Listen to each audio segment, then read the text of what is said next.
आइए आज आप सब सुनेंगे पाप मोचनी एकादशी व्रत की कथा। आप सभी भक्तों को पाप मोचनी एकादशी व्रत की ढेर सारी शुभकामनाएं। आप सभी के जीवन में भगवान विष्णु माता लक्ष्मी की कृपा से आप सभी को सभी प्रकार के सुख और समृद्धि की प्राप्ति हो। चैत्र मास कृष्ण पक्ष में पड़ने वाली एकादशी को पाप मोचनी एकादशी व्रत के नाम से जाना जाता है। जो भी भक्त सच्ची श्रद्धा के साथ नियम और निष्ठा के साथ पाप मोचनी एकादशी का व्रत धारण करते हैं, व्रत में नियमों का पालन करते हैं, तो यह व्रत सभी प्रकार के पाप शायादि को नष्ट कर रिद्धि सिद्धि दाता व्रत है। इस व्रत की विशेषता यह है कि यदि कोई जीव मृत्यु पूर्व दुखी है तो इस एकादशी व्रत का फल आप यदि संकल्प करके उसके कानों में कह दें तो वह महापापी जीव भी मोक्ष को पा जाता है।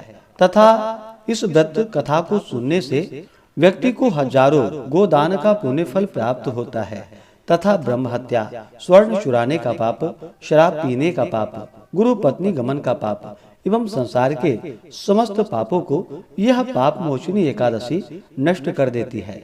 तो आइए सुनते हैं पाप मोचनी एकादशी व्रत की कथा।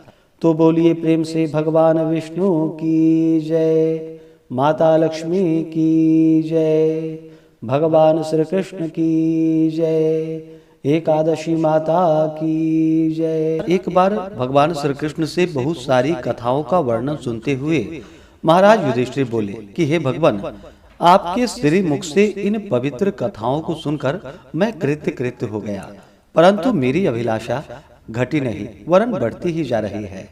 उसी के वशीभूत हो मैं आपसे पुनः प्रार्थना करने की दृष्टता करके आगे कथा सुनने की अभिलाषा रखता हूँ। अब आप कृपा करके चैत्र कृष्ण एकादशी व्रत की विधि एवं महात्म्य वर्णन कर मुझे कृतार्थ कीजिए। पांडु नंदन के ऐसे वचन को सुनकर भगवान श्री कृष्ण बोले कि हे राजन, यही प्रश्न एक बार महाराज मानधाता ने महर्षि लोमस जी से किया था। अस्तु, मैं वही कथा जो महर्षि लोमस जी ने मानधाता को सुनाई थी आज मैं तुम्हें सुना रहा हूँ। ध्यान पूर्वक सुनो। हे राजन, चैत्र कृष्ण एकादशी का नाम पाप मोचनी एकादशी है। इस एकादशी का व्रत करने से मनुष्य पिशाच तत्व से मुक्त हो जाते हैं। अब मैं तुम्हें इसका एक प्राचीन इतिहास सुनाता हूँ। ध्यान पूर्वक सुनो। चैत्र रथ वन में जहाँ पर पहले अप्सराएं निवास करती थी और जहाँ पर सदैव ही वसंत विराजमान रहता था, नाना प्रकार के पुष्प खिलते थे और नाना प्रकार के पक्षी कलरव किया करते थे। इंद्रादि देवताओं का वह क्रीड़ा स्थल था और किन्नर वहाँ पर विहार किया करते थे। उसी सुंदर और रमणीक स्थान में महर्षि मेधावी तपस्या कर रहे थे। एक दिन मंजू घोषा नाम की एक गंधर्व कन्या ने वहां जाकर मेधावी मुनि का अवलोकन किया और उनको देखकर उन पर आसक्त हो गई। यद्यपि अपने मन को बहुत समझाया मगर वह नहीं माना।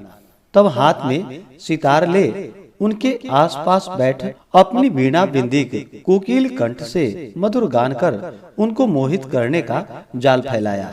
उसको वहां पर उपस्थित देखकर भगवान शंकर के प्राचीन शत्रु कामदेव शिव भक्त मेधावी मुनि को पराजित करने में तुल गए। अप्सरा की भौहें को कमान, कटाक्ष को प्रत्यंचा, नेत्रों को बाण बनाकर मंजू घोषा को उसका सेनापति बना दिया और आन बान और शान के साथ मुनि पर चढ़ाई कर दी। मेधावी ऋषि युवा, स्वरूपवान और तेजवान व्यक्ति थे। उनको देखकर स्त्रियां अनायास ही उनकी ओर आकर्षित हो जाती थी। कामदेव की सेनापति मंजू घोषा ने मुनि के सम्मुख समीप ही बैठकर मधुर गान करना आरंभ कर दिया। स्वर लहरी की सुरीलता तान से ऋषि का ध्यान भंग हो गया और मंजू घोषा पर दृष्टि पड़ते ही उस पर मोहित हो गए। मुनि को अपनी ओर आकर्षित देख मंजू घोषा अपनी समस्त क्रीड़ाएं एकत्रित कर उनके पास गई। महामुनि उसके रूप पर ऐसे मोहे कि समस्त शिव चरित्र क्षण मात्र में ही भूल गए और मंजू घोषा के साथ रहकर काम क्रीड़ा करने लगे। भोग विलास करते जब बहुत दिन हो गए तब मंजू घोषा ने मुनि से जाने की आज्ञा मांगी। कामाशक्त मुनि ने कहा, अभी ठहरो, आज ही तो आई हो। मंजू घोषा मुनि के वचन सुनकर यद्यपि भयभीत हुई, तथापि कामवश फिर रुक गई। मगर अब उसका चित्त भावी अनिष्ट की आशंका से चंचल रहने लगा। मंजू घोषा मुनि के पास 57 वर्ष 9 मास 13 दिन काम क्रीड़ा करती रही, मगर मुनि के लिए अभी वह पहली ही रात थी। एक दिन मंजू घोषा के आज्ञा मांगने पर मुनि ने वही प्राचीन पाठ फिर से दोहराया। तब उसने भयभीत होते हुए किंचित मुस्कुराकर कहा कि हे प्रभु, कितनी संध्याएं आई और चली गई, मगर आपको अभी एक ही रात बीती है। मंजू घोषा के ऐसे वचन को सुनकर मुनि की मोह निद्रा भंग हुई और उन्होंने ध्यान करके अपने चरित्र को देखा। रहस्य जानकर मुनि अत्यंत क्रोधित हुए और कहने लगे कि हे दुष्टे, तुम्हें बार बार धिक्कार है। तूने मेरी अब तक की सारी आराधना नष्ट कर दी, अतः तुम पिशाच तत्व हो जाओ। मुनि के शाप से मंजू घोषा पिशाचिनी हो गई और मुनि के चरणों पर गिरकर कहा कि प्रभु, मैं निरपराधिनी हूँ, मेरा क्या दोष है? आपने मुझे व्यर्थ ही शाप दिया है, अतएव अब जो होना था सो हो गया। अब कृपा कर शाप मोचन का उपाय कहिए।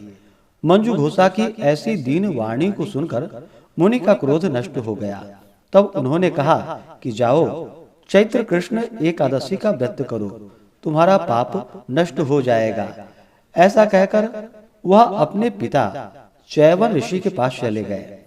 चैवन ने इन्हें देखा और आश्चर्य करते हुए पूछा, तुमने कौन सा असत कार्य किया है जिससे तुम्हारे तेज और पुण्य नष्ट हो गए हैं? मेधावी ऋषि ने पिता को सारा हाल बताकर पाप से मुक्त होने का उपाय पूछा। पुत्र के ऐसे पूछने पर चैवन ऋषि भी पुत्र को वही सलाह दी जो उन्होंने मंजू घोषा को दी थी। अस्तु मेधावी ऋषि और मंजू घोषा दोनों ने पाप मोचनी एकादशी का व्रत कर अपने समस्त पापों को नष्ट किया। पाप मोचनी एकादशी का व्रत का यह प्रभाव है कि व्रत करने वाले के पाप नष्ट हो जाते हैं। इस कथा को कहने एवं सुनने से हजारों गोदान का पुण्य फल प्राप्त होता है। ब्रह्म हत्या, स्वर्ण चुराने का पाप, शराब पीने का पाप, गुरु पत्नी गमन का पाप एवं संसार के समस्त पापों को यह पाप मोचनी एकादशी नष्ट कर देती है। तो बोलिए प्रेम से भगवान विष्णु की जय, माता लक्ष्मी की जय, एकादशी माता की जय। इस बार पाप मोचनी एकादशी का व्रत जो कि 25 मार्च 2025 दिन मंगलवार को पड़ा है। एकादशी तिथि प्रारंभ समय 25 मार्च 2025 दिन मंगलवार सुबह 5:06 और एकादशी तिथि की जो समाप्ति है वह रात्रि 3:46 पे समाप्ति है, यानी कि 26 मार्च के तड़के 3:46 पे एकादशी तिथि की समाप्ति है। तो सूर्योदय व्यापनी के अनुसार 25 मार्च को व्रत है और व्रत का पारण हरिवासर समाप्त होने के बाद किया जाता है तथा द्वादशी तिथि में व्रत का पारण करना चाहिए। तो द्वादशी तिथि की जो समाप्ति है वह 26 मार्च 2025 दिन बुधवार रात्रि 1:45 पे द्वादशी तिथि की समाप्ति है। तो व्रत का पारण 26 मार्च को सभी भक्तजन दोपहर 1:41 से शाम 4:08 तक व्रत का पारण करेंगे। इस व्रत का पारण गो घृतेन पारणम, यानी कि गाय के दूध के घी से इस व्रत का पारण है। यह संभव ना हो पाए तो आप जल, फल या तुलसी दल से व्रत का पारण करें। इसी प्रकार से ज्ञानवर्धक जानकारियाँ प्राप्त करते रहने के लिए, व्रत पूजा के बारे में जानने के लिए, कथा को सुनने के लिए चैनल पे अगर आप पहली बार आए हैं तो चैनल को लाल बटन दबा करके सब्सक्राइब करें, साथ में बेल आइकन घंटी को दबाएं ताकि आने वाली वीडियो का नोटिफिकेशन आपको समय से मिलता रहे।